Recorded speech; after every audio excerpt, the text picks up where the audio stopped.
Well, the songs led us to that direction. I mean, it's battle hymns. Yeah. Come on, I mean, that was epic then, and it's epic still. Swords and sorcery, and yeah, I mean, nobody was doing it at the time. No. Nobody did it, you know. And I said, I'm into this big time. And then when I saw the album cover, the Battle Hymns album cover with the sword and the guy's arm going up and the back cover, holy shit! I said, now that's just powerful, and that speaks volumes of what this band is. Yeah. You know, it was just powerful music, powerful lyrics, a whole powerful feeling on that stage, you know, that you can't get in the studio.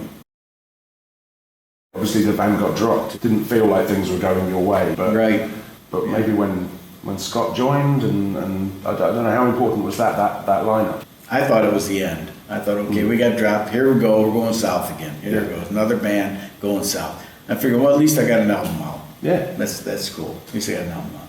And the band kept going, rehearsing, you know, with no money, just because we wanted to play music. There was no money. We weren't, you know, no record company, no money around. We just continued to rehearse, and they were writing music, and we were rehearsing it, and right along. And we were trying different drummers right along. Some guy from Boston came in, and he was pretty good. We thought we were going to pick him, and it was during hunting season. I remember this. It was during hunting season, and I had my camo on, you know, my camouflage, and I was out in the field every night, as much as I could, morning, evening, I was out there.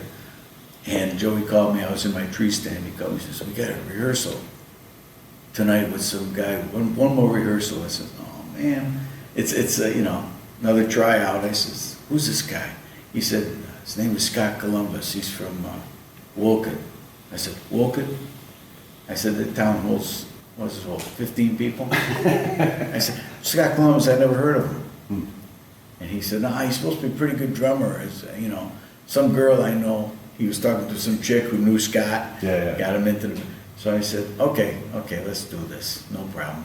Left my tree stand, I came to rehearsal, still in my camouflage. I mean, my face was painted all camo and everything. I just came in and says, okay, how you doing? Scott? Is it? How you doing, Scott? Must have scared the shit out of him, like, what the hell am I getting into? Is that the stage image? Yeah, right. And we did I don't know, 3 or 4 songs. Yeah. And man, the magic was there. I mean, we didn't. I remember that Ross, Joey, and myself just looked at each other, and nothing was said. Nothing was said. You know, Scott played, and we said, "Yeah, this is the guy." Yeah. It was just such a great pocket, such a great feel. This is the guy, you know. And we all went out that night, had a few drinks, and talked about it, and here we are. You know, the band took off, and Scott was just a great addition to the band. I was a Ian Gillan fan, okay, and I would go everywhere to see Deep Purple play, everywhere. And I'd bring my sleeping bag, and I'd be the guy out in the audience sleeping, waiting for Purple to get up there on stage and play. And when Purple was done, so was I, I'd leave. You know, that was the kind of guy I was. And so I really loved the way he did his scream. I said, that's what I want to be, you know. But I kind of learned how to scream some words and some songs in a different way so that it was unique to my voice. And people say when they hear me singing, it's distinctive. He would talk me into the character, You ready? You up? Let's go. You know, come on, let's do this. Hey, hurry! You know, they'd like a football coach or something to me, and he would go off in the control room, put on his cans, and he'd say, okay, let's do this. You ready? You ready? Yeah, okay, let's do it. Boom, hit the song, and I'd sing it. He would say, that's great, you know, you can do better. Let's do it again. Okay, that's great, but you can do better. Let's do it again. And we did. He would push me to the limit. He would say, you know, because he knew I could do it. Yeah. You know, and it came to the point, and to this day it is still to the point, whenever I'm in the recording studio, I know the first take is just a rehearsal. It's nothing. I do the first take. Okay, we ready? Here we go. Let's do another one. Joey's influence next to me, and Joey's push and drive, gave me the confidence I think I needed to hit some of the notes that I didn't think I'd be able to hit before. When I get the energy from the audience, it's like I'm hitting notes that I didn't do in the studio, and I'm thinking, fuck, I can do this. This is cool, not a problem. So that's where we went from it. Do you remember the first time you went to Europe? I do. Because that was a big deal. It was a huge deal. The band took off in England, and the promoter wanted us out there right away to do this English tour. So we said, oh, this is great. I was really stoked. I said, this is great, man. This is cool.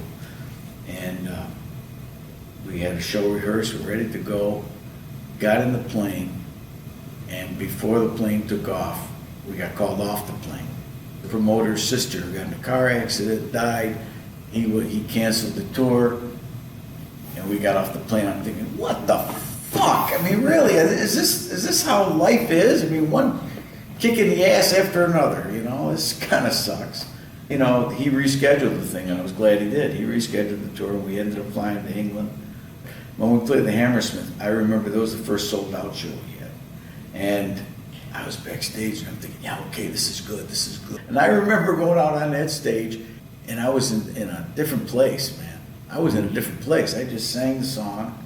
We finished the song, and when the crowd, you know, started clapping and, you know, screaming MANOWAR and everything, that was it. It calmed me right down. I said, okay, we're off. Here we go. Let's do this, you know. Even if you don't speak the language, you feel the music. And the music is powerful. Mm-hmm. The music says something. And if you're looking at the album cover, you know you're not listening to country music. You know, you're listening to fucking heavy metal. And it means something. And, you know, when you crank up that stereo and you're listening to it on 11, you know, it's like you feel that hit. And man, it's like, it just gives you the sense of, yeah, you know, get the fuck out of my way. You know, that's what it is. Yeah. So it seemed to work. It worked for us, and it worked for the fans out there.